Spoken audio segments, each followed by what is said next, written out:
Hello friends, जैसा कि आप देख सकते हैं आज हम यूपी पुलिस सब इंस्पेक्टर का जो कंप्यूटर आधारित परीक्षा 2019 है 2017 की इसमें एग्ज़ाम दिए हुए हैं, हम उन्हें सोल्व करेंगे। इसके 4 पोर्शन होते हैं। पहला पोर्शन सामान्य हिंदी का है, जैसे कि आप देख सकते हैं पहला भाग। दूसरा भाग इसमें होता है मूल विधि संविधान सामान्य अध्ययन। तीसरा भाग होता है इसमें सांख्यिकी यानी मैथ्स का होता है। चौथा भाग होता है इसमें ये हमारा रीजनिंग का। तो मैं आपको मैथ्स पार्ट कराऊंगा इसमें। मैथ्स पार्ट में इसमें लगभग 40 क्वेश्चन है। 40 क्वेश्चन मैं आपको कुछ इसमें कैलेंडर का घुसा दे, 2 क्वेश्चन है उसने, एक दो क्वेश्चन पर रखता है और फैक्टर का घुसा दिया, तो फैक्टर का क्वेश्चन को छोड़ देंगे। वो काफ़ी क्योंकि मैंने बेसिक में नहीं पढ़ाया है फैक्टर, इसलिए मैं उनको नहीं कराऊंगा। बाकी 36 क्वेश्चन है, उनको मैं जल्दी कराऊंगा। देखो इसमें पहला क्वेश्चन हम छोड़ देंगे। दूसरा क्वेश्चन है, क्योंकि समय का ताकि छोटी से छोटी वीडियो बने, ज़्यादा लंबी ना बने, इसलिए हमें जल्दी कराऊंगा दोस्तों। 82 क्वेश्चन है। एक व्यक्ति ने 2000 में 2 शर्ट खरीदी। यदि वह एक शर्ट को 20% के लाभ पर दूसरे को 80% के लाभ पर बेचता है तो दोनों शर्ट का बिक्री मूल्य को बराबर होता है। लेकिन अगर वह पहली शर्ट को 30% के लाभ पर और दूसरी शर्ट को 25% के लाभ पर बेचता है तो दोनों शर्ट के बिक्री मूल्य का योग कितना है? तो ये क्वेश्चन है। इसमें देखो काफ़ी छोटा दिया है, इसलिए इसको मैंने सारे ये क्वेश्चन जो है यहाँ पे अलग से लिख लिए ताकि आपको बड़ा दिखाई दे कुछ। तो इस तरह इसमें बच्चों क्या करेंगे, देखो वो कह रहा है कि एक व्यक्ति ने 2000 में 2 शर्ट खरीदी। यदि वह एक शर्ट को 20% के लाभ पर और दूसरी शर्ट को 80% के लाभ पर बेचता है तो दोनों शर्ट का विक्रय मूल्य बराबर होता है। दोनों शर्ट का बिक्री मूल्य यानी विक्रय मूल्य बराबर होता है। लेकिन अगर वह पहली शर्ट को 30% के लाभ पर और दूसरी शर्ट को 25% के लाभ पर बेचता है तो दोनों शर्ट के बिक्री मूल्य का योग कितना है? अच्छा, वह एक शर्ट को 20% के लाभ पर, 20% को कहेंगे हम 1/5,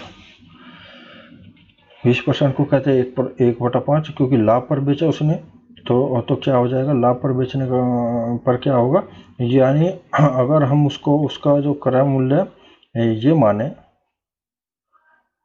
ये क्रय मूल्य ये माने तो उसने इसका, जैसे मैंने, अगर आप मेरा बाय रिक्वेस्ट इन क्वेश्चनों को करने से पहले आप प्लीज़ मेरा बेसिक पढ़ लीजिए परसेंटेज का। अगर आप परसेंटेज का बेसिक नहीं पढ़ेंगे, परसेंटेज का चैप्टर नहीं करेंगे मेरी वीडियो में, तो आपको कुछ समझ नहीं आएगा।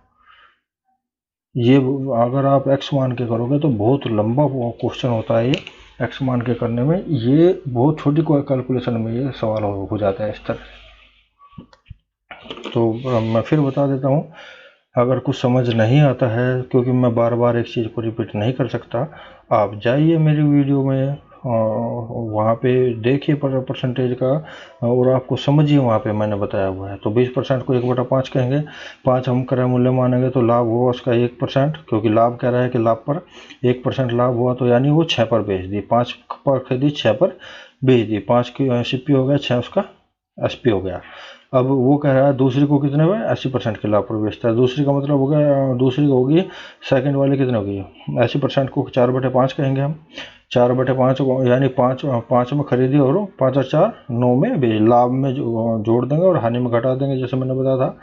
तो लाभ में क्या होगा, 9 5 में खरीदेगा और 9 में 4 के लाभ पर बेच देगा। तो 5 में खरीदी, 9 में बेच दी। तो इसमें क्या हुआ देखो, लेकिन इसमें क्या हुआ कि देखो,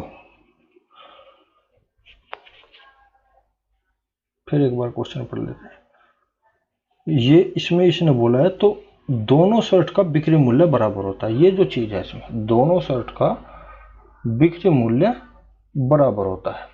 अब हमारे हिसाब से दोनों शर्ट का अलग अलग आ रहा है, तो बराबर करने के लिए क्या करेंगे, इसमें 9 के गुना कर देंगे और इसमें 6 की गुना कर देंगे तो ये क्या हो जाएगा, 9 6 54 और 9 6 54 दोनों बराबर हो गए। जैसे कि उसने बोला दोनों सेट का बिक्री मूल्य बराबर होता है तो दोनों बराबर कर लिया। अब जब इसमें 9 की करेंगे तो इसमें भी 9 की करनी पड़ेगी तो 5 9 45 हो जाएगा, और इसमें 6 की तो हमें इसमें भी 6 की करनी पड़ेगी तो 5 6 30 हो जाएगा। तो हमारे हिसाब से इसका जो क्रय मूल्य है जब आप 45 करोगे जब इसका 54 होगा, और जब इसका क्रय मूल्य 30 करोगे जब इसका विक्रय मूल्य 54 होगा।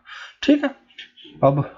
अब ये क्या कह रहा है, आगे कह रहा है लेकिन अगर वह अपनी पहली शर्त को 30% के लाभ पर और दूसरी शर्त को, अब देखो ये सेकंड पार्ट है इसका, इसको हम बाद में पढ़ेंगे, लेकिन के बाद का बाद में करेंगे। पहले यहाँ पे देखो एक व्यक्ति ने 2000 में 2 शर्ट खरीदी, हमारे हिसाब से दोनों को शर्ट का कितना मूल्य हुआ 45 और 30 75, वो कह रहा है 2000, हमारे हिसाब से दोनों शर्ट का मूल्य 45 और 30 75 हुआ है, वो कह रहा है 2000। तो क्या करेंगे, रियल बटे इमेजिनरी। मैं फिर कहता हूँ कि एक बार मेरी वीडियो देख ले तभी ये चीज़ें समझ आएगी।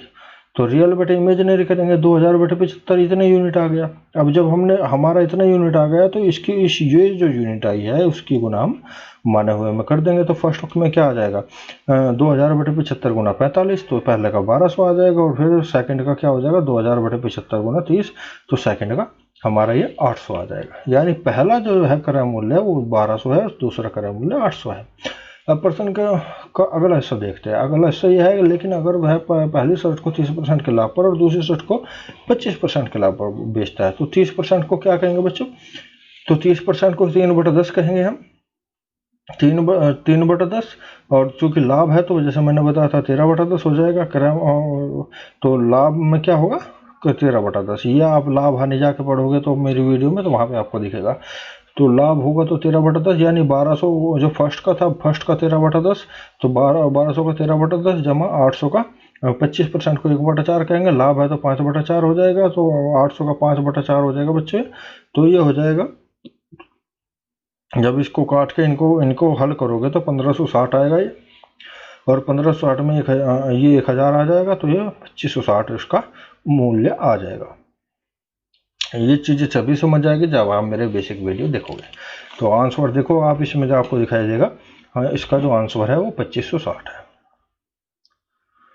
नेक्स्ट क्वेश्चन करते हैं बच्चों। नेक्स्ट क्वेश्चन है ये, नेक्स्ट है 100 मीटर की लंबाई वाली ट्रेन ए स्टेशन एक्स से शुरू होती है और 4 घंटे में स्टेशन वाई तक पहुंचती है, जो स्टेशन एक्स से 320 किलोमीटर दूर है, और 9 सेकंड में दूसरी ट्रेन बी को पार कर जाती है। तो जो स्टेशन वाई पर खड़ी है ट्रेन बी की लंबाई क्या है। अच्छा देखो, इसको मैंने यहाँ पे थोड़ा सा आपको बड़े बड़े अक्षर में दिखाई देगा। 100 मीटर की लंबाई वाली ट्रेन ए स्टेशन एक्स से शुरू होती है और 4 घंटे में स्टेशन वाई तक पहुंचती है, जो स्टेशन एक्स से 320 किलोमीटर दूर है, और 9 सेकंड में दूसरी ट्रेन बी को पार कर जाती है। तो जो स्टेशन वाई पर खड़ी है ट्रेन बी की लंबाई क्या है। देखो एक्स से वाई के बीच की दूरी जो वो बोल रहा है वो 320 किलोमीटर कह रहा है, 320 किलोमीटर दूरी है। अच्छा वो क्या कह रहा है, 100 मीटर की लंबाई वाली ट्रेन ए स्टेशन एक्स से शुरू होती है, यहाँ से शुरू हुई, और 4 घंटे में स्टेशन वाई तक पहुँचती है। वह ये 4 घंटे में यहाँ तक पहुँच गए, यानी समय हो गया, देखो दूरी हो गई हमारी 320 किलोमीटर, और समय हो गया हमारा बच्चों 4 घंटे। यानी ये तो हम क्या करेंगे, चाल निकाल लेंगे, एक ही चाल आ जाएगी 320 किलोमीटर प्रति घंटा, यानी किलोमीटर बटे घंटा, यानी 80 किलोमीटर प्रति घंटा, एक ही चाल आ गई यहाँ पे। अच्छा जी, अब वो कह रहा है कि 9 सेकंड में दूसरी ट्रेन बी को पार कर जाती है, तो बी की लंबाई ज्ञात करनी है। देखो ए की लंबाई हमें पता है 100 मीटर है, ए की लंबाई भी पता है हमें, चाल भी पता है।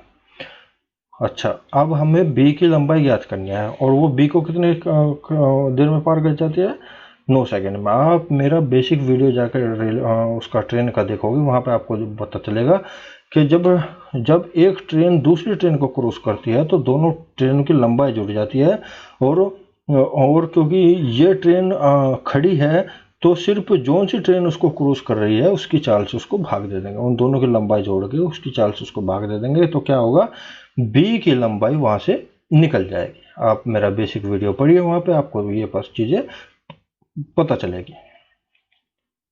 देखिए वहाँ पे बेसिक वीडियो मेरा। तो बच्चों ये देखो यहाँ पे क्या हुआ कि दूसरी ट्रेन की लंबाई हमने x मान ली, तो 100 मीटर पहले a की लंबाई है और x होगी b की लंबाई। तो हमने क्या किया, ये 80, देखो ये क्या है, मीटर में है दोनों, और ये 80 किलोमीटर प्रति घंटा है। तो किलोमीटर प्रति घंटा को मीटर प्रति सेकंड में बदलने के लिए 5/18 से गुणा कर देंगे। अब ये भी मीटर प्रति सेकंड हो गया, ये भी मीटर, ये मीटर हो गया, ये मीटर प्रति सेकंड हो गया, यूनिट एक हो गई दोनों की।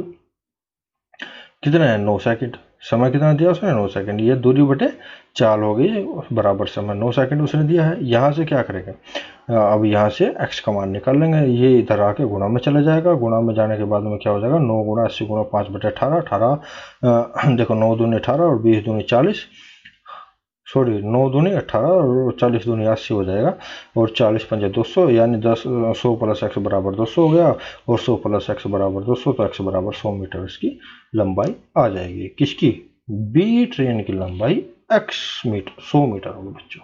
आंसर देखो, बी ट्रेन की लंबाई 100 मीटर होगी।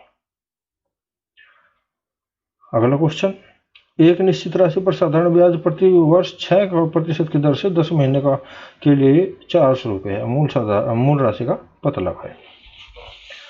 सेम क्वेश्चन है, एक निश्चित राशि पर साधारण ब्याज प्रति वर्ष 6% की दर से 10 महीने के लिए 400 रुपये है, मूल राशि का पता लगाएं।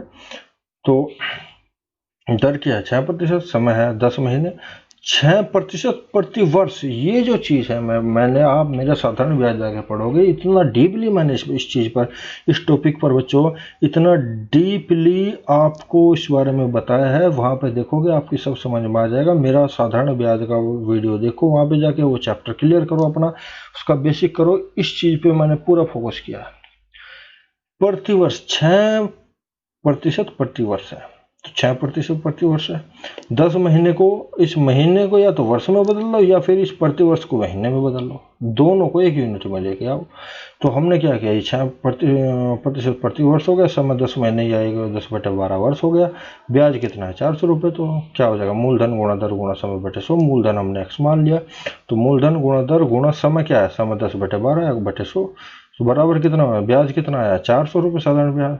तो x का मान यहाँ से कैसे निकल जाएगा, 10 दाम 100 हो जाएगा, 6 दूनी 12 हो जाएगा, और 10 दूनी 20 और 20 की 400 में करोगे तो 8000 रुपये x में। इसका मूलधन क्या होगा, राशि क्या होगी बच्चों, 8000 रुपये इसकी राशि हो जाएगी।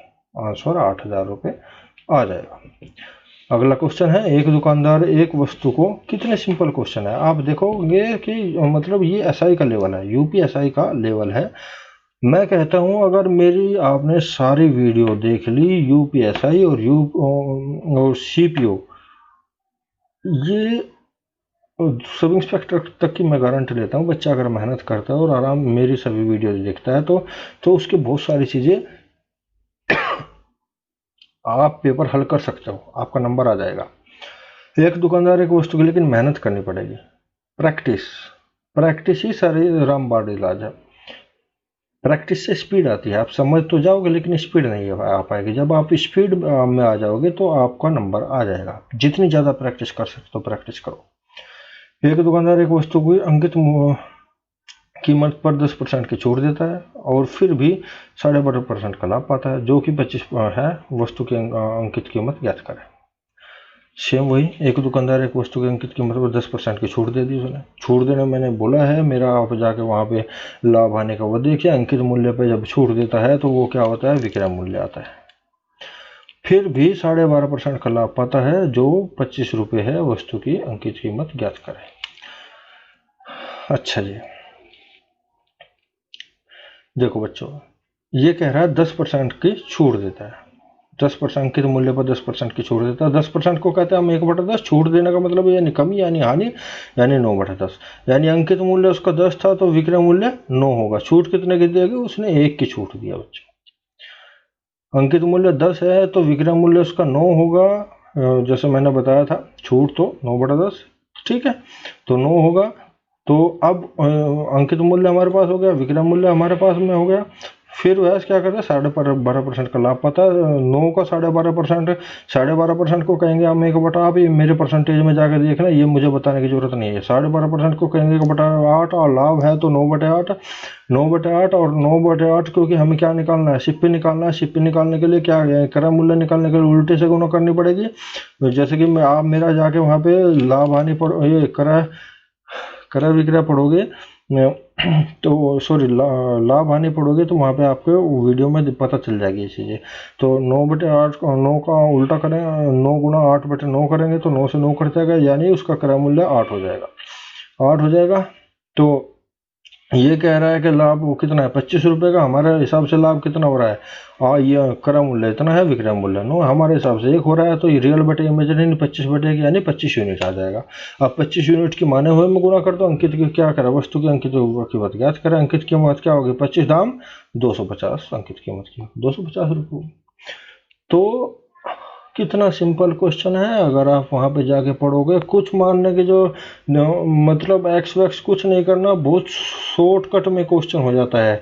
ये मैंने बहुत कुछ लिख दिया और बहुत कुछ बताना पड़ा। अगर मैं एग्जाम में बैठ के करूँ इस क्वेश्चन को, मैं इस क्वेश्चन में 30 सेकेंड या मैं आपको एक कहता हूँ 15 सेकेंड में क्वेश्चन कर दूंगा।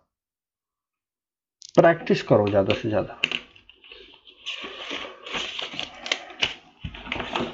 कुछ क्वेश्चन तो ऐसे है बच्चों, मैं ये कहता हूँ आपको, ये इसका आंसर आ जाएगा 250, जैसा मैंने बताया आंसर 250 है इसका। मैं ये कहता हूँ कि कुछ क्वेश्चन ऐसे है जो देखो इसमें पेन भी उठाने की जरूरत नहीं है, डायरेक्ट खो जाते हैं। अगला क्वेश्चन है, शराब और पानी की 60 लीटर मिश्रण में 20% पानी है। यदि इस मिश्रण का 20 लीटर बाहर निकाला जाता है और फिर शेष मिश्रण में 8 लीटर शराब मिलाई जाती है तो अंतिम मिश्रण में पानी का प्रतिशत कितना है। तो देखो सेम यही क्वेश्चन है यहाँ पे, शराब और पानी के 60 लीटर मिश्रण में 20% पानी है। यदि इस मिश्रण का 20 लीटर पानी बाहर निकाला जाता है और फिर शेष मिश्रण में 6 लीटर शराब मिलाई जाती है तो अंतिम मिश्रण में पानी का प्रतिशत कितना होगा। शराब पानी हमने कर लिया 20% का, देखो यहाँ पे 20% पानी मिला रहा है। 20% का मतलब है 1/5, यानी कि 60 लीटर मिश्रण है, 60 का हम 1/5 कर देंगे, 12 हो जाएगा। 12 ये हो गया तो 48 शराब रह जाएगी। 12 पानी हो गया तो 48 शराब, क्योंकि टोटल मिश्रण 60 है। अच्छा, और फिर ये कह रहा है क्या कि मिश्रण का 20 लीटर बाहर निकाला जाता है। अच्छा जी, 20 लीटर बाहर निकाला जाता है तो फिर शेष मिश्रण में 6 लीटर शराब मिलाई जाती है। चलो 20 अगर हम इसमें से बाहर निकाल देंगे तो यहाँ पे मिश्रण कितना रह गया, 40 रह गया।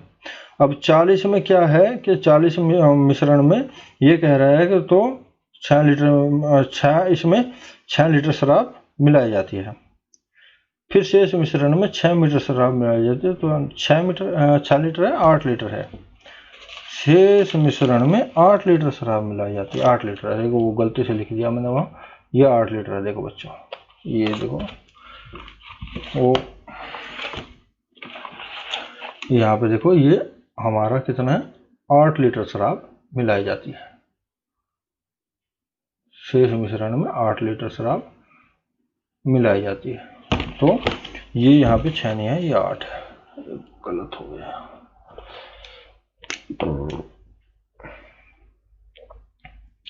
तो 8 लीटर शराब मिलाई। देखो ये कह रहा है कि ये जो 60 में से उसने 20 निकाल दी तो 40 बच गई। फिर उसने क्या किया, इस 40 में भी क्या है, अब इस 40 में ये कह रहा है कि ये जो है इसमें मैंने अब 40 का करो, 40 में फिर शेष 8 लीटर शराब मिलाई जाती है, तो 40 में 8 मिलाई तो ये तो 48 हो गया, 48 हो गया।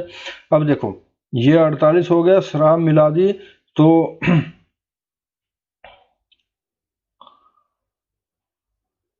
अंतिम मिश्रण में पानी का प्रतिशत कितना है, 1 मिनट।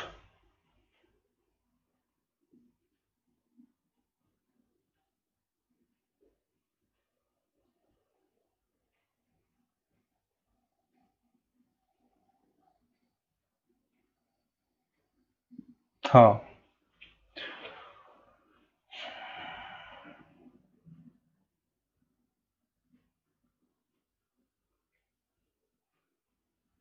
देखो यहाँ पे क्या हुआ, ये 60 है, 60 है तो ये इसका 1/5 हुआ, यानी 20% हुआ। 20% होने पे क्या हुआ बच्चों, 20% होने पे ये क्या हुआ,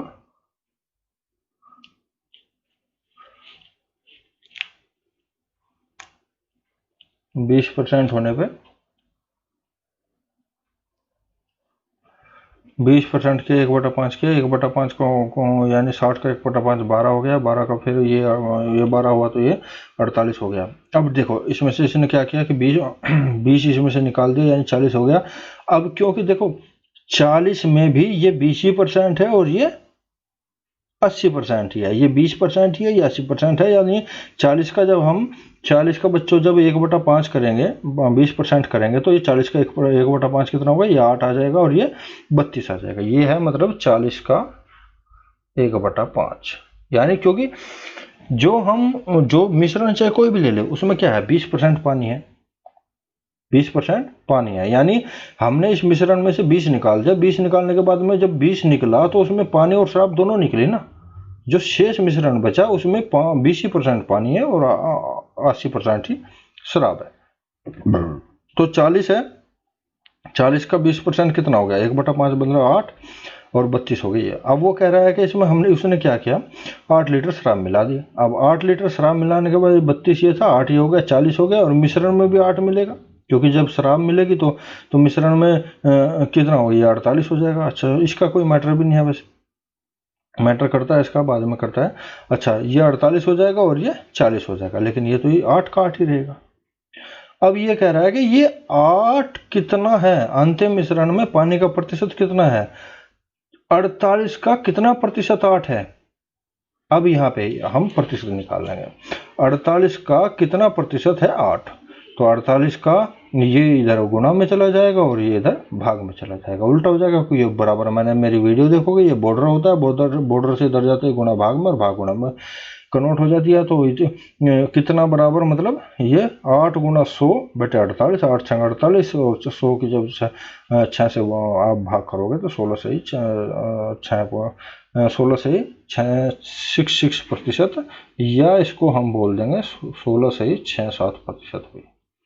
जो भी दिख जाए उसी पे निशान लगा दो बच्चों। जैसा कि ये 5वां क्वेश्चन भी आप देखोगे 16 से 6-7% इसका आंसर है। तो अब मैं बार बार इसको नहीं दिखाऊंगा, अब आप इसको करते चलेंगे ऐसे जल्दी से, नहीं वीडियो ज़्यादा लंबी हो जाएगी, वैसे आधा घंटे की होने वाली है। निम्न से कौन से भिन्न का मान निम्नतम है। देखो निम्नतम भिन्न का मान निकालने के लिए इसमें क्या खास बात है, देखो अगर अंश से हर बड़ा है और अंश हर का अंतर दोनों में क्या है वह सेम है, इसमें भी 2 का, इसमें भी 2 का, इसमें भी 2 का, इसमें भी 2 का, इसमें 9 बटा ये क्या गलत हो गया यहाँ पे, नहीं ठीक, हाँ 9/9 यानी 1 है, ये 9/9 क्या है 1 है, एक ही बात है लिख लो जाना। तो देखो ये तो 1 हो ही गया, ठीक है, ये तो वैसे दिया उसने, तो ये तो एक नॉर्मल 1 है। जो भिन्न है, भिन्न इसमें ये है, तो इसमें भी हर बड़ा है, अंश से हर बड़ा, अंश से हर बड़ा, अंश से हर बड़ा, अंश से हर बड़ा, और सभी का अंतर 1 है। तो जब ये इस तरह की सिचुएशन हो तो जिसका अंश बड़ा है वो बड़ा है और जिसका अंश छोटा है वो छोटा है। अब देखो यहाँ पे क्या है कि ये कह रहा है निम्नतम मान किसका है। अगर अधिकतम पूछते तो 1 होता, अधिकतम पूछते तो ये होता, निम्नतम पूछता है तो ये होगा, ठीक है बच्चों। निम्नतम पूछता तो जिसका अंश छोटा वो छोटी होगी, इसमें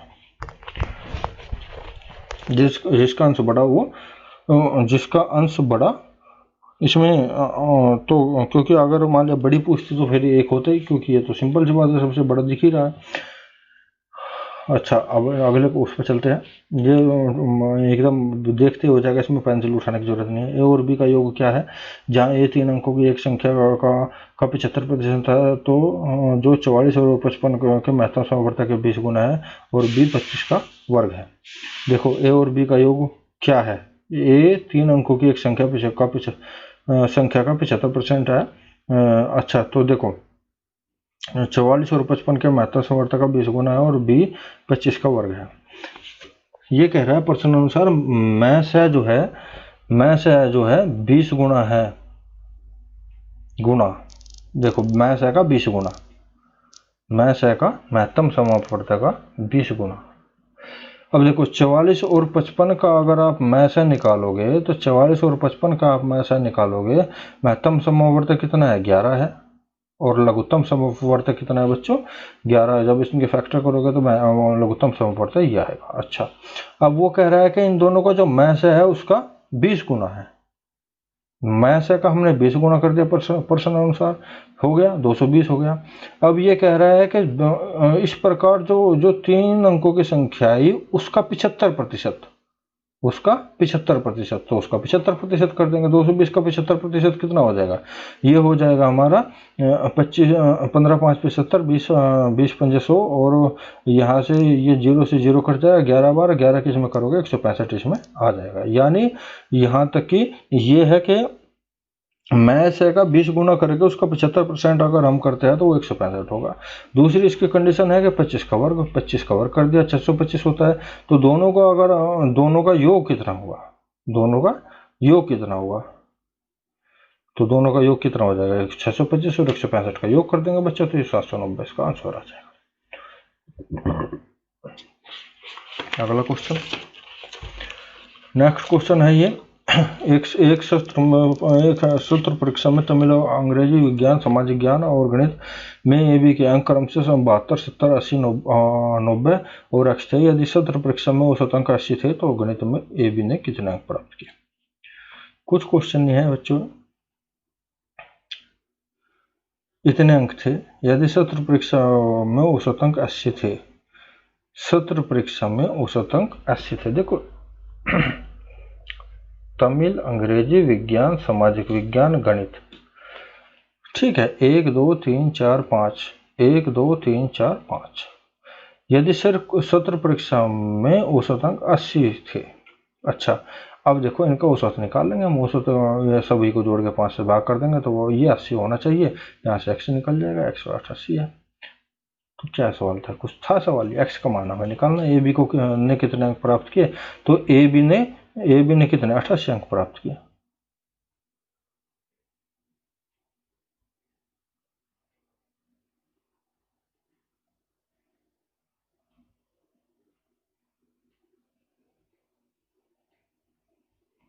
तो गणित में ए बी ने 88 अंक प्राप्त किए। गणित का ये लास्ट का गणित की जगह उसने एक्स दिया, यानी एक्स का मान निकालना था हमें, सिंपल सी बात है, ज़्यादा कुछ क्वेश्चन में है ही नहीं इसमें। अब अगला क्वेश्चन देखते हैं। अगला क्वेश्चन है बच्चा 250 का कितना प्रतिशत 700 होता है। अब ये तो कोई क्वेश्चन ही नहीं है, 250 का कोई भी बच्चा निकाल सकता है। तो देख लेना, वैसे बनने इसमें जो लॉन्ग मेथड से करेंगे दो चीज़ ज़्यादा लिखनी पड़ेगी, और नहीं 250 का कितना का वाला नीचे जाएगा, जैसे मैंने बेसिक में देखोगे का वाला नीचे जाता है, और 700 मतलब 700 बटे 250 गुना 100, यानी सीधा मेथड ये भी है इसको। 10वां क्वेश्चन, एक त्रिकोण में एक भुजा 280 आंसर है उसका। एक त्रिकोण में एक भुजा की लंबाई 5 सेंटीमीटर है और दूसरे की दो भुजाओं की लंबाई के बीच की अंतर 1 सेंटीमीटर है। यदि त्रिकोण की परिधि 20 सेंटीमीटर है, परिधि मतलब उसकी परिधि का मतलब परिमाप, तो उसके क्षेत्रफल का पता लगाए, तो उसके क्षेत्रफल का पता लगाए। देखो ये एक उसने 5 दे दिया और दो भुजाओं के बीच का योग अंतर कितना दे दिया 1 सेंटीमीटर दे दिया। अब वो कह रहा है कि उसकी परिधि यानी परिमाप यानी तीनों भुजाओं का योग कितना दे दिया, उसने 20 दे दिया। अब हम मान लेते हैं कि 5 इसने 1 हो गई ए बी, और ए सी मान लिया बराबर 20 हो गई। ए बी प्लस ए सी कितनी हो गई, बीच में से ये इधर प्लस में इधर जाएगा माइनस, 15 हो जाएगी। ए बी प्लस ए सी कितने 15 हो जाएगी। अब यो कह रहा है कि ए बी मतलब कोई सी भी एक भुजा क्या है, एक बड़ी है, तो हम मान लेते हैं ए बी बराबर क्या है, ए सी जो है ए बी से एक कम है, तो यानी ए बी बराबर ए सी माइनस के 1 मान लेते हैं हम। पर्सन में कह रहे हैं कोई सी भी मान लो, तो इसको मान लेंगे ए सी माइनस के 1, इसका मान रख देंगे यहाँ पे बच्चों। अब ए सी माइनस के 1, तो यहाँ पे ए सी का मान कितना आ जाएगा 2 ए सी बराबर होगा, इधर माइनस का इधर प्लस 16 हो जाएगा, ए सी बराबर 8 हो जाएगा। ए बी बराबर कितना हो जाएगा, ए बी बराबर हो जाएगा 7। जब ये बट दोनों का योग 15 है, एक 8 आ गई तो दूसरी 7 है, ठीक है। तो त्रिभुज का क्षेत्रफल निकालेंगे, मैंने बताया था कि त्रिभुज का क्षेत्रफल का S under root S minus B S minus C और एस बराबर A plus B plus C, तो इसका यहाँ से क्षेत्रफल निकाल लेंगे। तो ये क्षेत्रफल जब इसको ऐसे निकालोगे तो 10√3 सेंटीमीटर इसका आंसर आ जाएगा। सेंटीमीटर इसका क्षेत्रफल को स्क्वायर बोलते हैं। तो इस क्वेश्चन में भी कुछ नहीं था बच्चों, तो आगे चलते हैं। नेक्स्ट क्वेश्चन है, एक व्यक्ति ने प्रतिवर्ष 5% की दर से चक्रवृद्धि ब्याज पर 80,000 रुपये की राशि का निवेश किया। अगर संचित ब्याज 8,200 है तो वर्षों में समयावधि कितनी हुई। तो देखो इसमें पूछ रहा है चक्रवृद्धि ब्याज कितना, उसका चक्रवृद्धि ब्याज इतना हुआ, चक्रवृद्धि ब्याज इतना हुआ और चक्रवृद्धि ब्याज पर इतने रुपए की राशि, ये है क्या, ये है इसका मूलधन मान लो, चक्रवृद्धि मूलधन मान लो या मूलधन मान लो, ये इसका मूलधन है, ये चक्रवृद्धि ब्याज है उसका, ये मूलधन है, ये चक्रवृद्धि ब्याज है, दर उसने दे दी।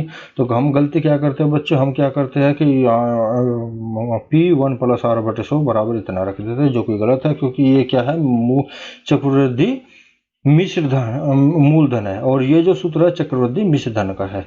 तो ये गलती कभी भी नहीं करना। ये हमें क्या करना है कि 8200 जमा 80,000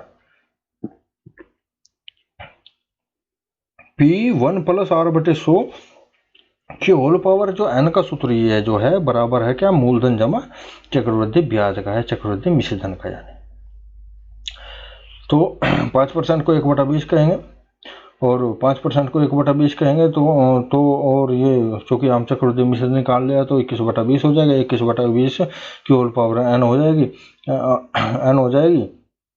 तो n बराबर कितना हो जाएगा, ये इसको जोड़ के हो जाएगा ये 880,200 और ये क्योंकि इधर गुणा में इधर आके भाग में आ जाएगा, भाग में आने पे जब 2 0 से 2 0 कट जाएगी और 2 से जब इसको काटेंगे 441 हो जाएगा, ये 400 हो जाएगा, 21 और 441 और 20 और 400 यानी 2 वर्ष इसका समय आ जाएगा। आप बच्चों इसको करोगे तो आपको समझ आ जाएगा कि ये हुआ कैसे है। आप चक्रवृद्धि मिश्र धन देखो मेरा जाके वहाँ पे उसमें बेसिक में, वहाँ पे आपको ये सारी चीज़ें क्लियर दिखाई देगी और वहाँ से आपको ये क्वेश्चन कर सकते हैं, समझ आएगा, मतलब वहाँ से आपको ये समझ आ जाएगी चीज़ें कि ये हुआ कैसे है।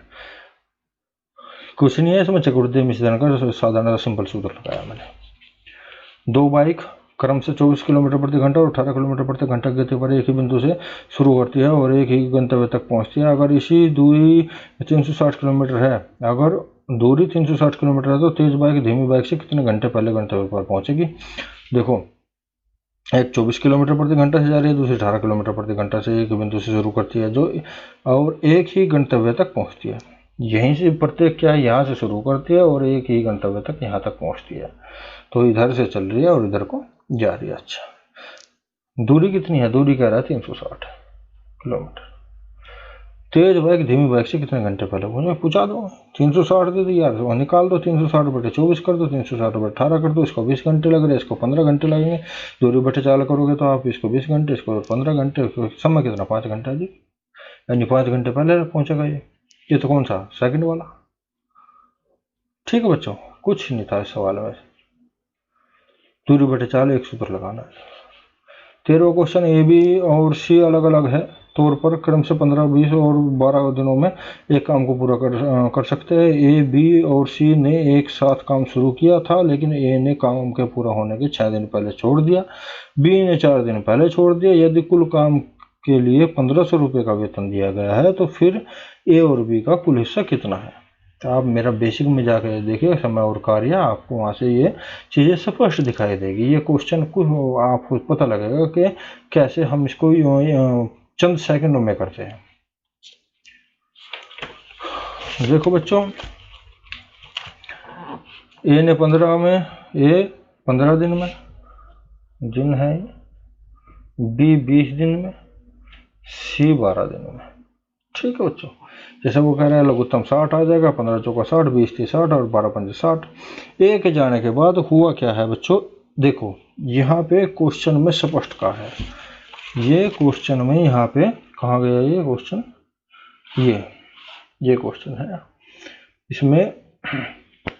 इसमें इसने स्पष्ट कहा है बच्चों, यहाँ पे समझने की कोशिश करेंगे कि देखो ये कह रहा है कि अच्छा ए, बी और सी ने एक काम, अच्छा ए ने काम पूरा होने के 6 दिन पहले छोड़ दिया। इसका मतलब है बच्चों कि बी और सी ने 6 दिन काम किया है, 6 दिन पहले छोड़ दिया। तो सिंपल सी बात है, सवाल के अनुसार में बी और सी ने 6 दिन तो काम किया है और बी ने 4 दिन पहले छोड़ दिया। 4 दिन पहले छोड़ दिया तो इसका मतलब सी ने 6 दिन किया है और बी ने कुल 2 दिन किया है, क्योंकि 4 दिन पहले उसने छोड़ दिया।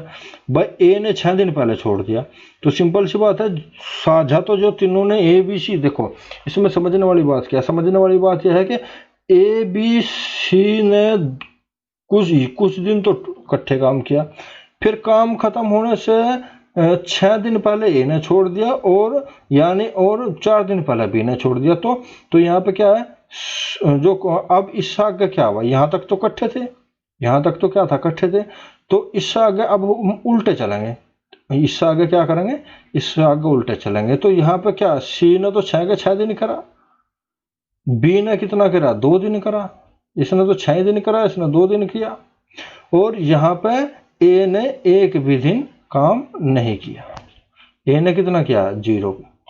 ठीक है बच्चों, तो ए बी सी ने यहां तक के तो इकट्ठे थे, एक किसी जगह तक तो इकट्ठे थे, फिर सी ने तो 6 दिन तक किया, इस इकट्ठे होने के बाद ए तो छोड़ के चला गया, बी ने 2 दिन तक किया और सी ने 6 के 6 दिन किया। तो ये चीजें हैं, इस चीज को हम समझेंगे। तो यहाँ पे देखो, ए के जाने के बाद हुआ क्या है, ए के जाने के बाद सी द्वारा किया गया कार्य, बस सी एक दिन में 5 कार्य कर रहा है बच्चों, कितने काम कर रहा है, 5 काम कर रहा है। कितने कर रहा है, ये मेरी वीडियो में आप जाकर देखोगे, वहां पे आपको क्लियर होगा। ये एक दिन में 5 काम कर रहा, 5 कार्य क्या कर रहा है। तो उसने सी ने क्या किया, 6 के 6 दिन किया, तो 6 दिन में कितना काम किया, 30 काम कर दिया। बी ने क्या, बी द्वारा किया गया काम कितना है, बी द्वारा किया गया काम है, बी एक दिन में 3 काम कर रहा और उसने काम कितना करा, 2 दिन, तो 3 दूनी 6 काम इन्होंने कर दिए। ठीक है बच्चों, अब ए ने तो कुछ भी नहीं करा, तो एक हम काम जोड़ देंगे नहीं। अब इन दोनों का काम कितना हो गया, 36। भाई इन दोनों का काम 36 हो गया, तो शेष काम कितना, को टोटल काम है 60 में से 36 चला गया, 24 काम शेष बच गए। ये जो 24 काम है बच्चों, ये 24 काम इन्होंने सरों ने इकट्ठे किया था, जिसमें ये तीनों प्रेजेंट थे। तो इस 24 काम को इन्होंने इकट्ठे किया, तो 24 को इन्होंने इकट्ठे किया, तो तीनों मिलकर 4 3 5, 4 और 3 7 और 5 12 काम कर रहे हैं तीनों एक दिन में। एक दिन में कितने करे, 12 काम, और करना कितना है उन्हें, 24 काम।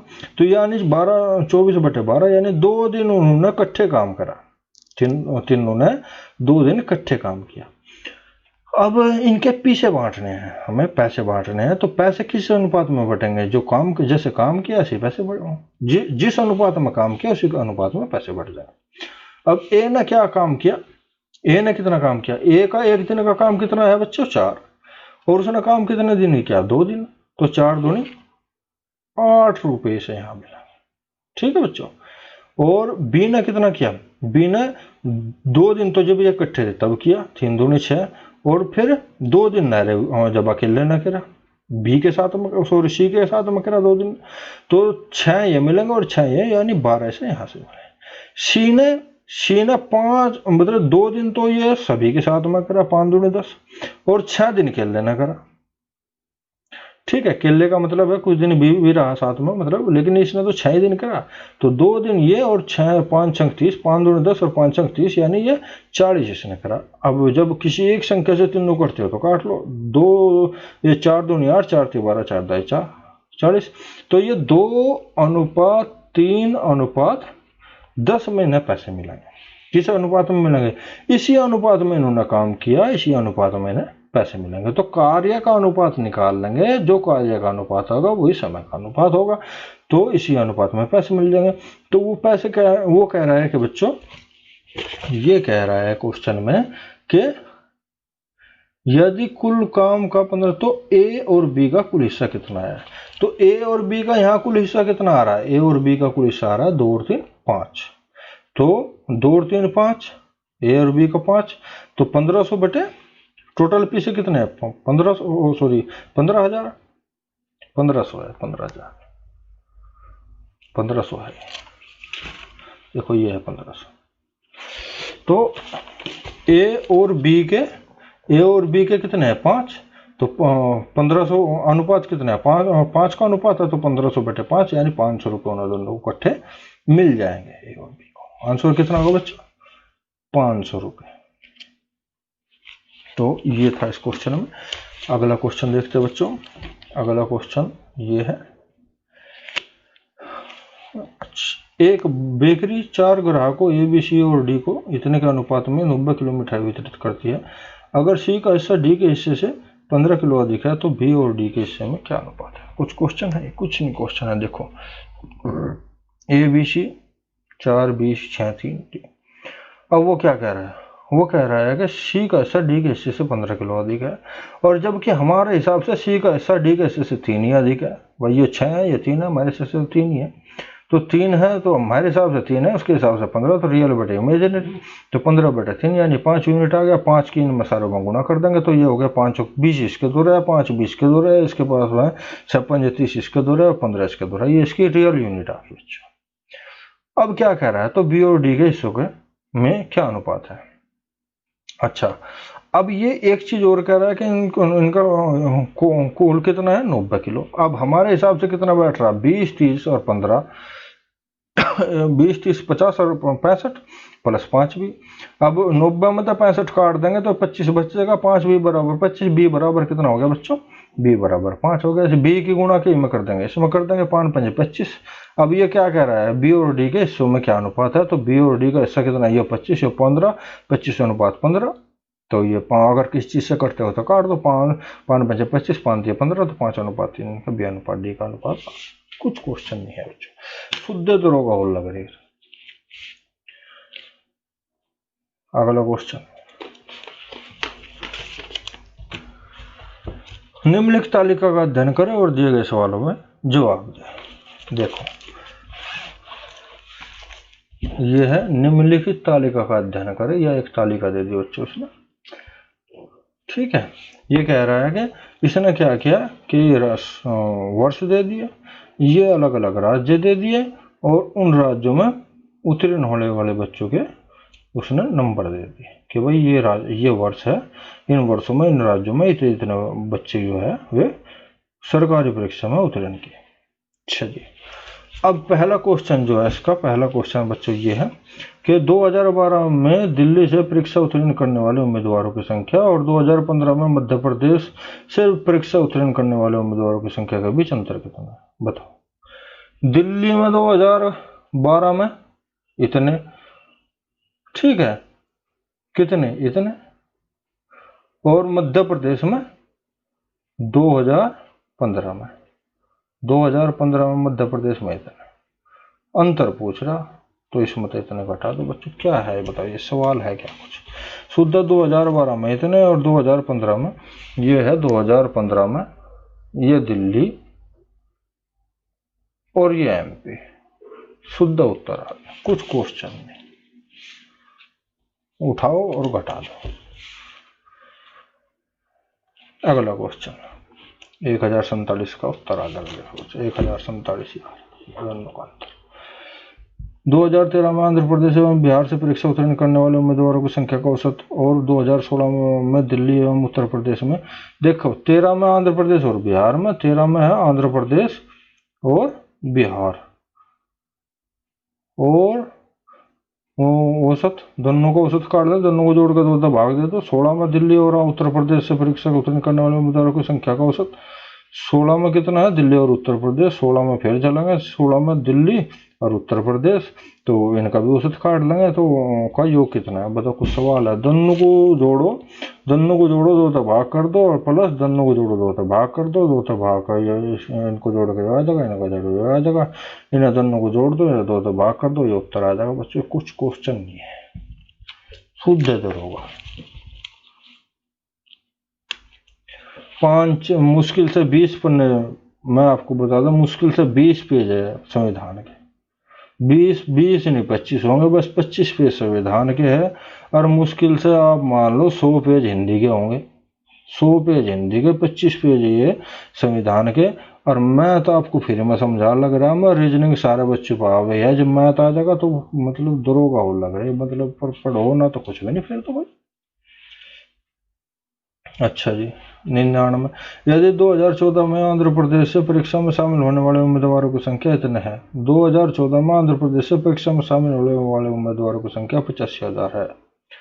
चलो, आंध्र प्रदेश से 2014 में आंध्र प्रदेश से पास होने वाले, आंध्र प्रदेश से उत्तीर्ण होने वाले अच्छा, 2014 आंध्र प्रदेश से परीक्षा में शामिल होने वाले टोटल, शामिल होने वाले मतलब टोटल जो ये है उत्तीर्ण होने वाले, ये है टोटल शामिल होने वाले।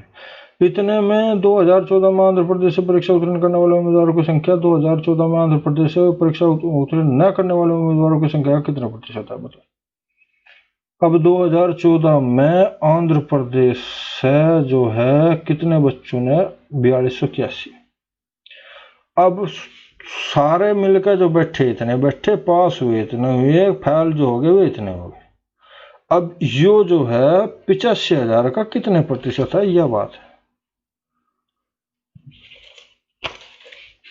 नहीं, परीक्षा से न करने वाले उम्मीदवारों की संख्या कितना, परीक्षा उत्तीर्ण न करने वाले उम्मीदवारों की संख्या का, यो का मैं बता दिया, यो राड की जड़ है का, इस का ध्यान रखियो कहाँ रहा। मैं मेरे बेसिक में जाकर पढ़ोगे वहां पे आपको दिखाई देगा ये क्या का है, क्या चीज। इस का मतलब है कि परीक्षा उत्तीर्ण न करने वाले उम्मीदवारों का, यानी परीक्षा उत्तीर्ण न करने वाले उम्मीदवार जो है वे भाग में जाएंगे और जो बच गए वे ऊपर रहेंगे गुणा 100। तो 85,000 ये कुल है जिन्होंने भाग लिया, ये उत्तीर्ण करने वाले, ठीक है भाई, और ये बच गया अनुत्तीर्ण।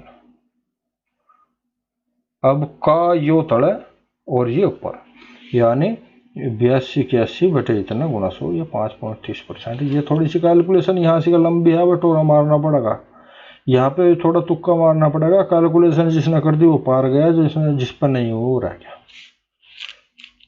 18वां क्वेश्चन, यदि एक संख्या का 3/6 हिस्सा उसी संख्या में जोड़ा जाता है तो परिणामी संख्या 54 होती है, मूल संख्या क्या है। इस क्वेश्चन को अगर अब एक्स मान के करोगे तो घूमते फिरोगे भाई। आप मान लो यदि एक संख्या का 3/6 हिस्सा उसी संख्या में जोड़ा जाता है तो परिणाम संख्या 54 होती है। तो x मतलब उसे x मान के भी कर सको आप और ऐसे भी कर सको, कैसे कर लो, ऑप्शन से कर लो।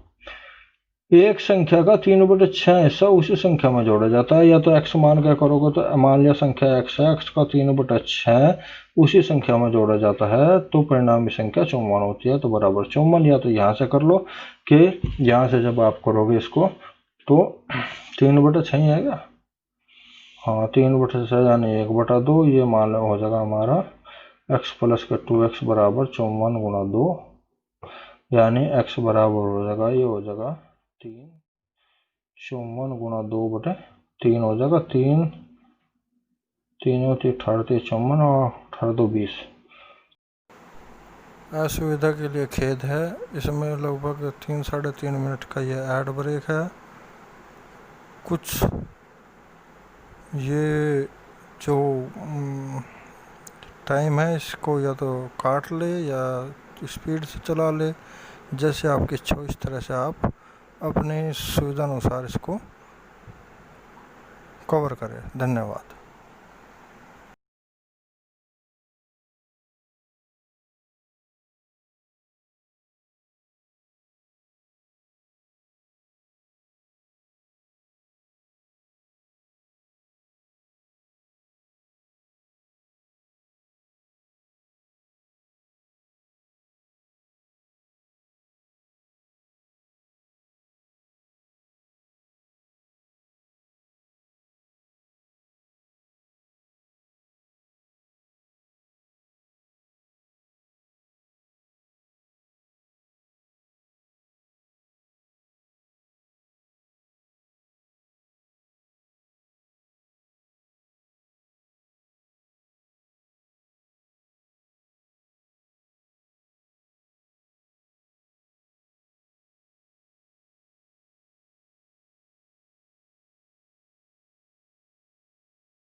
आ जाएगा।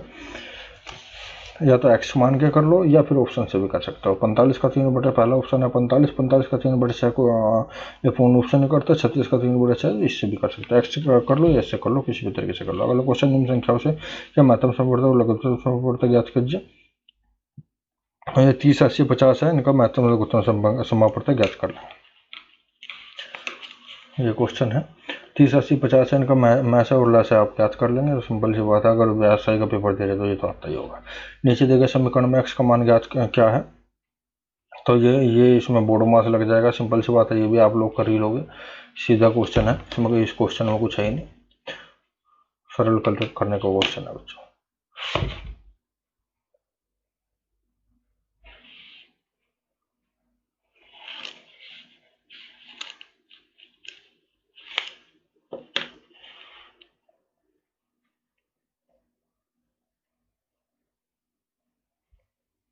तो आगे चलते हैं। क्वेश्चन नंबर 21 है, एक ट्रेन एक खड़े हुए क्वेश्चन नंबर 21 है, एक ट्रेन एक खड़े हुए आदमी को 10 सेकंड में पार करती है और 105 मीटर की लंबाई वाली एक सुरंग को 17 सेकंड में पार करती है। तो ट्रेन की गति का पता लगाए। तो ट्रेन की गति का पता लगा देंगे बच्चों। तो माना ट्रेन की लंबाई जो है, एक ट्रेन के एक खड़े हुए आदमी को 10 सेकंड में पार कर रही, समय दे दिया हमें, तो दूरी बटे 4 हम कर लेंगे। दूरी का हमें, और 105 मीटर लंबाई वाली सुरंग की को 17 सेकंड में पार कर रही, तो इसकी लंबाई मान लिया x मीटर है, तो 4 हमारी y मीटर प्रति सेकंड हो जाएगी। तो x बटा y 10 सेंटीमीटर है, ये समीकरण 1 है, 10 सेकंड में पार कर रही। और ये जो है यहाँ से आ जाएगा, y जो है इधर गुणा में चल जाएगा, x बराबर 10y हो जाएगा। अब यहाँ पे क्या हो जाएगा, ये सुरंग को कितने में कर रही, 17 सेकंड में पार कर रही है। तो सुरंग क्या है, रुकी हुई है। तो रेल जब उसको क्रॉस करेगी तो सुरंग की लंबाई और रेल अपनी लंबाई, सुरंग की लंबाई को और अपनी लंबाई को क्रॉस करेगी। तो चाल जो भी उसकी चाल है उससे, तो सुरंग की लंबाई 105, उसकी लंबाई x, तो दोनों को जोड़ के जो भी उसकी दूरी इतनी हो जाएगी, और चाल उसकी y है, तो दूरी बटे चाल समय 17 सेकंड उन्होंने दे दिया। इसको हल कर लेंगे, ये 17y हो जाएगा इधर जाके x का, तो x बराबर है 10y, तो x का मान यहाँ पर रख दें 10y। तो इधर आके ये इधर प्लस में इधर माइनस में आ जाएगा, तो ये 7y बच जाएगा, और 107y बराबर 100, y बराबर 15 मीटर प्रति सेकंड इसका आंसर आ जाएगा बच्चों। अगला क्वेश्चन, यदि a इतना है b इतना है, तो a समुच्चय भी और ये इसका बोलते हैं माइनस का होता है, वैसे तो कॉमन मान लो, कॉमन बी में क्रम से अवयवों की संख्या है। तो ए में अवयव ये है, बी में अवयव ये है, और इनमें जो इसका मतलब होता है योग होता है, इसका मतलब योग होता है। तो दोनों को जोड़ देंगे तो इसमें 7 अवयव बैठेंगे, दोनों को जोड़ देंगे तो 7 अवयव बैठेंगे। क्यों बैठेंगे 7? क्योंकि आप देखोगे 8, 10 और 8, 23, 8, 23 और 56, 8, 23 और 56 ये दोनों में है। ठीक है बच्चों, 8, 23 और 56 ये दोनों, 7 ये हो गए, और कॉमन कितना हो गया, 7 कॉमन 3 है, तो ये 7, 3 इसका आंसर आ जाएगा, 7, 3 इनका आंसर आ जाएगा। इसका मान 7 है और इसका मान 3 है, इसका मान 3 अवयव है। अगला क्वेश्चन है बच्चों, ये पर्सन सीन को की जगह पर क्या आना चाहिए। तो सिंपल सी बात है, इस क्वेश्चन को आप कर ही लोगे। मैं आपको बता देता हूँ, इसमें पेंसिल उठाने की जरूरत नहीं है।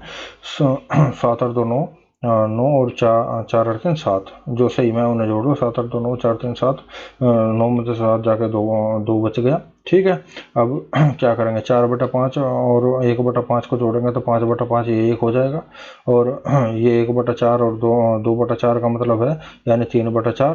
तो यहाँ पे देखोगे कि ये 2 यहाँ पे था, 1 ये हो जाएगा 3 सही हो जाएगा, 3 सही 3/4, हाँ सॉरी 2 हो गया था 2, और यहाँ पे कोष्टक में क्या हो जाएगा, ये तो सही में सही था, सही में आ गया, और ये हो जाएगा, ये हमारा 1 हो गया, और ये 1 हो गया, और ये माइनस के 3/4 हो गया। तो 1 में से 3/4 जाएगा, तो या तो इसे 1 माइनस के 3/4 हो गया, तो क्या करेंगे सुबह 4 कम 4 में से 1/4 रह जाएगा, तो 2 से 1/4 इसका आंसर आ जाएगा। पेंसिल उठाने की जरूरत नहीं है, वैसे ही हो जाएगा।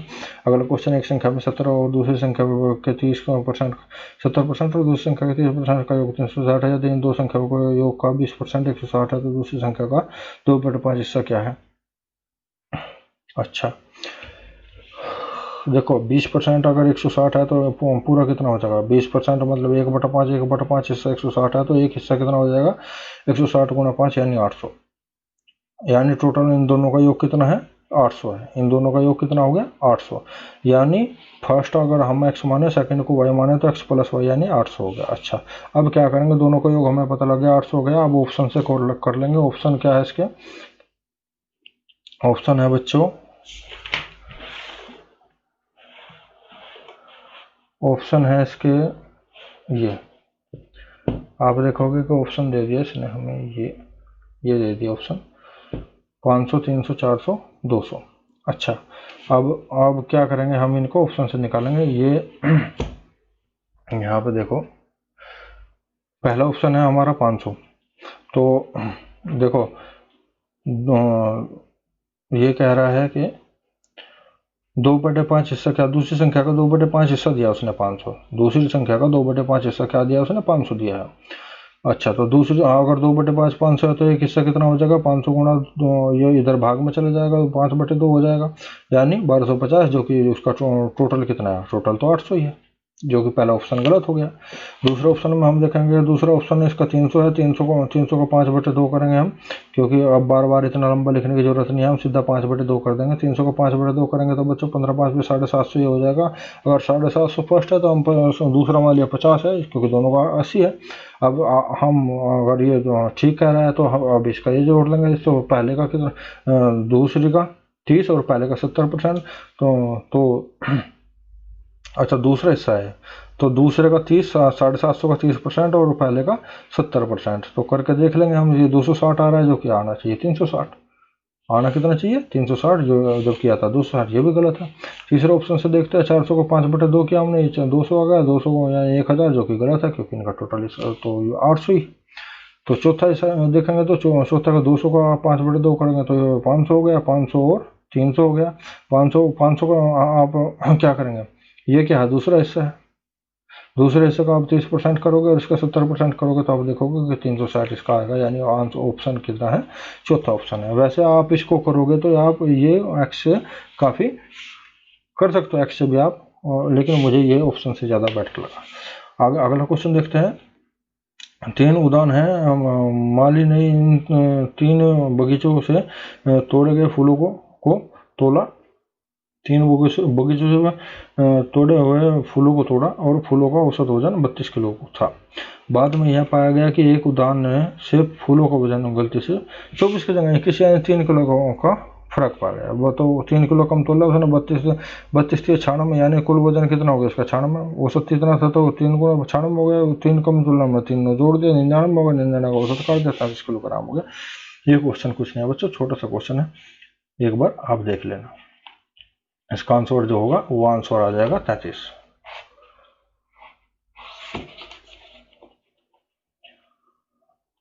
अगला क्वेश्चन देखते हैं।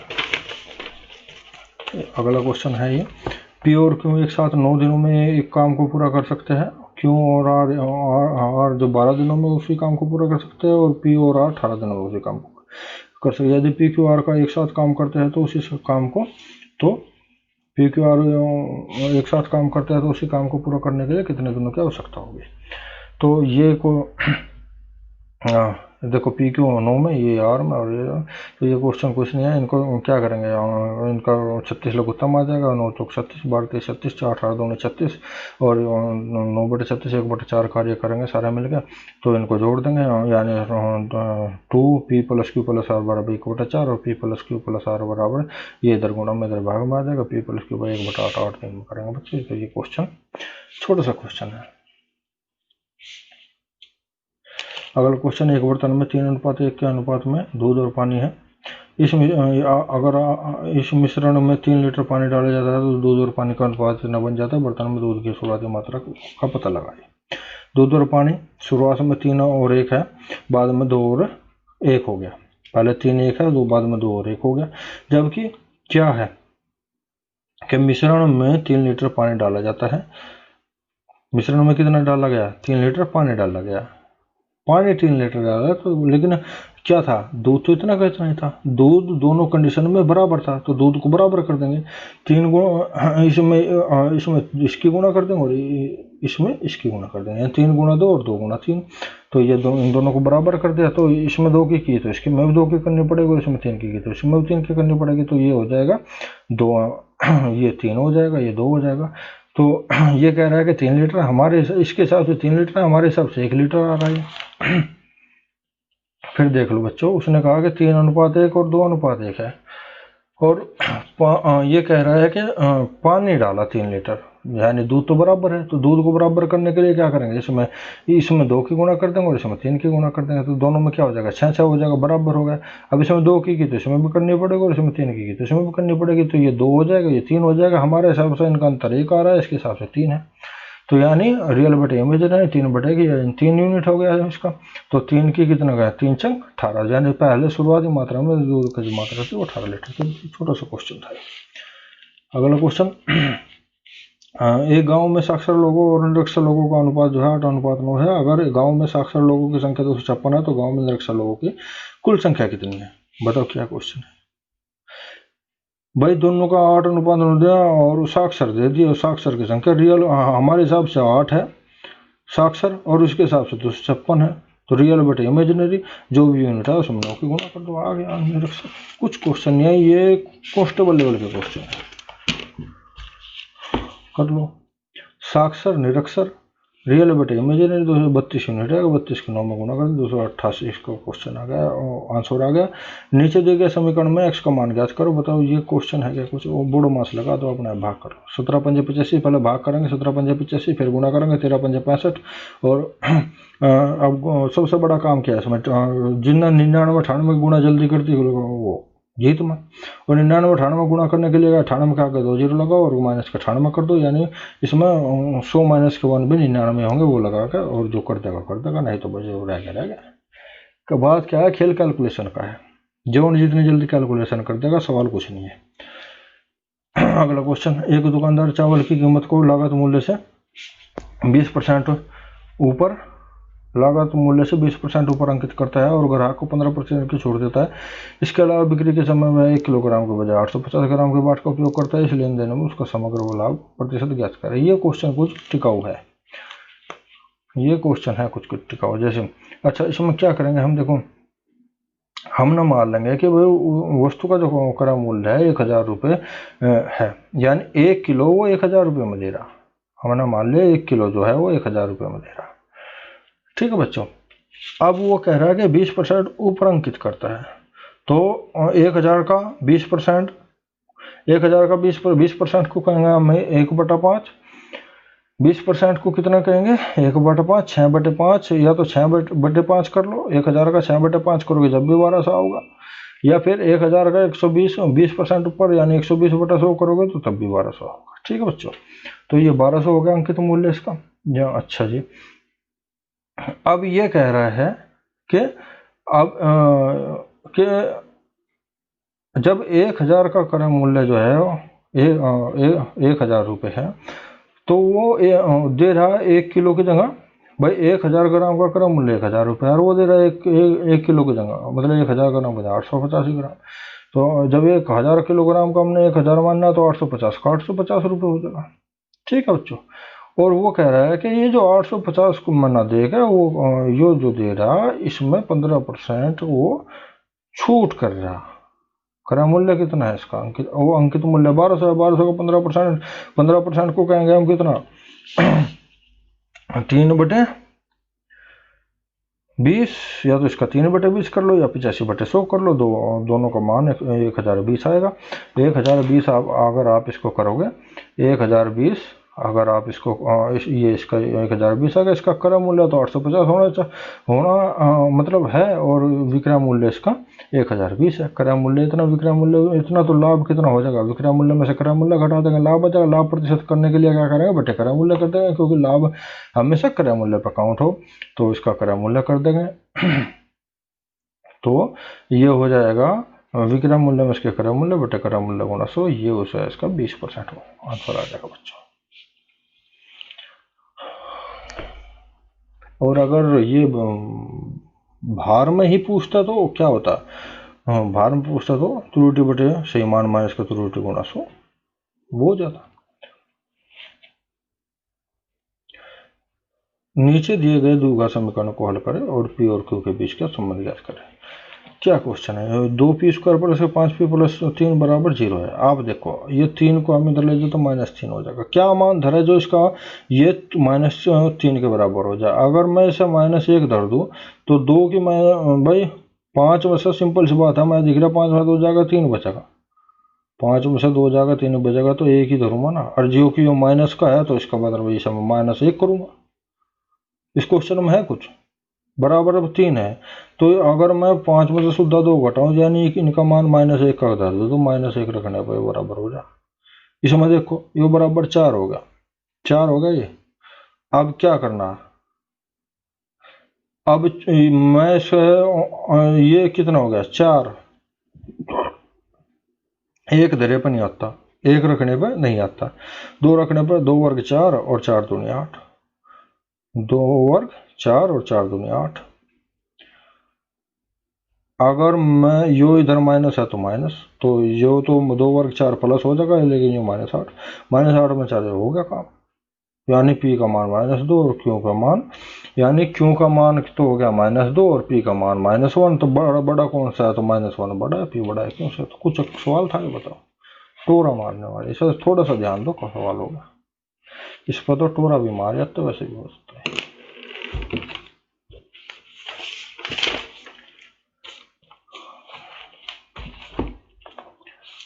अच्छा जी अगला क्वेश्चन देखते हैं। अगला क्वेश्चन है, दो संख्या को लघुत्तम समवर्त उनके महत्तम समवर्त का 25 गुना है। यदि दो संख्या को गुणनफल इतने हो तो उनका महत्तम समवर्त क्या है। देखो वो कह रहा है कि इसके इसे हम 2 मेथड से कर सके बच्चों। पहला मेथड सबसे शॉर्ट जो मेथड है वो कह रहा है कि सिंपल सी बात है महत्तम समवर्त का 25 गुना है क्या लघुत्तम समावर्त है, और लघुत्तम समावर्त हमें उसने दे दिया, उनका वो लघुत्तम समावर्त क्या है, यानी ऑप्शन उसने लघुत्तम समावर्त दे दिया। तो सिंपल सी बात है हमें वो चीज ढूंढनी, लघुत्तम समावर्त दे दिया, ठीक है। महत्तम समावर्त का 25 गुना है लघुत्तम समावर्त और लघुत्तम समावर्त दे दिया। तो देखो इसका जो सूत्र होता है दोनों संख्या का गुणनफल बराबर होता है मैसा गुना लैसा, ठीक है। और ये यहाँ से आपकी सब पहले मेथड से समझ में होगा। तो यहाँ पे जब मैसा गुना लैसा हो गया और ये कह रहा है कि लैसा बराबर है मैसा का 25 गुना, तो दोनों संख्या का गुणनफल क्या होगा, लैसा बटे 25 हो जाएगा, इधर गुना में इधर आएगा भाग में हो जाएगा, और इधर आगे भाग में हो जाएगा। तो लैसा बटे 25 गुना मैसा बराबर मैसा हो गया, तो लैसा बटे 25 गुना लैसा हो गया, ठीक है। तो यानी लैसा गुना लैसा बटे 25 वो दोनों संख्या का गुणनफल, यानी कि आप ये मान कर चलो कि इस 25 की इधर गुना है, ठीक है, इस 25 की इधर गुना है और लैसा का स्क्वायर, ठीक है। तो आप ये मान के चलो कि ये जो संख्या है मतलब ये जो लैस है, देखो लैस है इसने ऑप्शन में दिया होगा, लघुत्तम समवर्त क्या है लैस है उसने ऑप्शन में दिया होगा, और लैस है जो है 25 से भाग होना चाहिए। तो जो संख्या 25 से कट जाएगी वो लैसा से कट जाएगी, जो ऑप्शन 25 से कट जाएगा वही उत्तर होगा, मतलब जो ऑप्शन 25 से कट जाएगा लैसा बटे 25 है, जो ऑप्शन 25 से कट जाएगा वही ऑप्शन होगा, वही उत्तर होगा। अब देखो कहाँ है क्वेश्चन है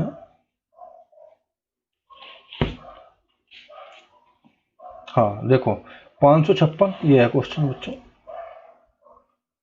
देखो 556 कटेगा 25 तो नहीं कटे, 25 तक बाद में 5 है, या तो 5 का एक अंक हो जब कटेगा या 0 हो, तो 5 तो न तो इसमें न इसमें न इसमें न इसमें 2 में 0 है, यो कट नहीं सकता, यो किस लिए नहीं कट सकता क्योंकि ये 5 से नहीं कटता, कटता है क्या 5 एकम 5 5 एकम 5 और 5 अंक 30 कट जाएगा,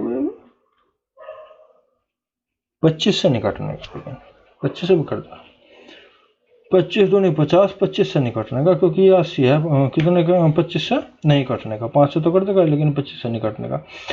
तो 25 दूनी 50, 80 बच जाएंगे और 80 तो कटता नहीं, तो 25 से यही कटेगा। तो ये लेस है बटे 25 का मतलब है जो इनमें से 25 का तो भाग होगा वही, जो 25 से भाग होगा वही संख्या उसका उत्तर हो जाएगा।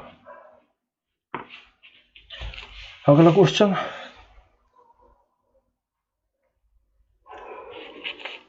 और एक्स उक्स मान का करते हो भाई करके देख लो, ये मैंने तो इसी तरीके से किया था।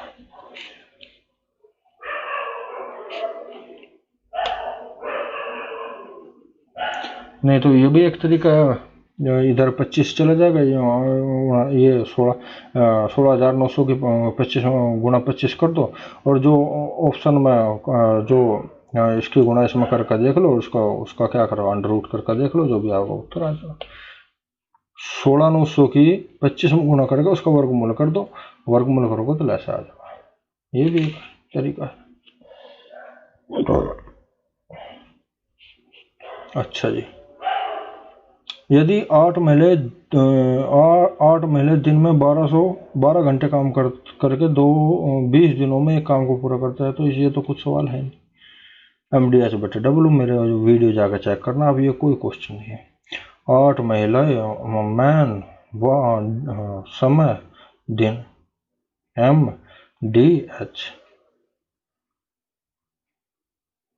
ठीक है। और ये MDH ऐसे कुछ सवाल नहीं है, आप जाकर मेरे बेसिक पढ़ियो और आपको ये सवाल आपको पता चलेगा कि कुछ नहीं है इस सवाल में, इसमें मैंने कुछ नहीं लगाया। मैं MDH बटे W बराबर M1D1H1 बटे W M2D2H2 बटे W 1 2। अगला समचतुष्फलक का आयतन का जो सूत्र होता है ये होता है, इसमें से लगा दो, आंसर आ जाएगा।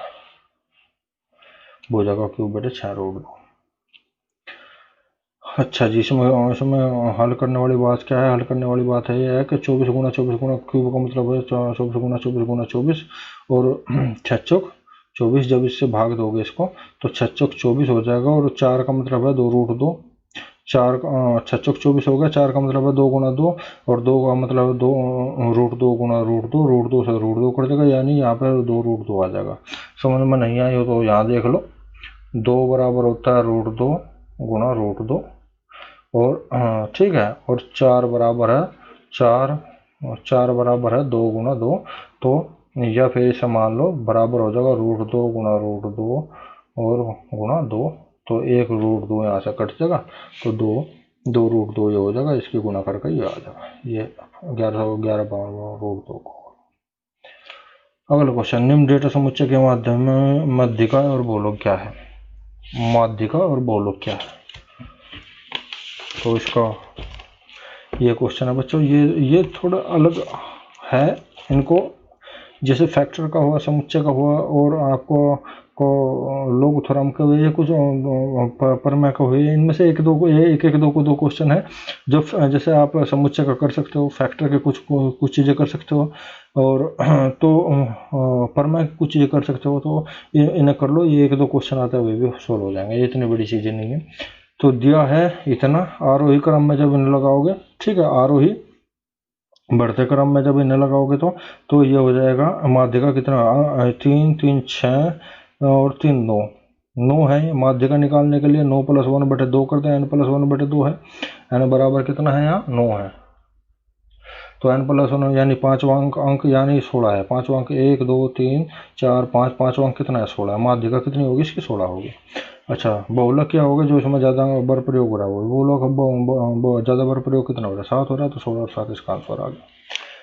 36वां क्वेश्चन है, एक कार ए और कार बी की गति 4:3 के अनुपात में है। यदि कार ए 12 घंटे में 480 किलोमीटर की दूरी तय करती है, तो 900 किलोमीटर की दूरी तय करने के लिए कार बी द्वारा लिया गया समय ज्ञात कीजिए। देखो ए बी चाल का अनुपात जो है इतना है, समय का हो जाएगा उल्टा 3:4, और ये क्या कह रहा है?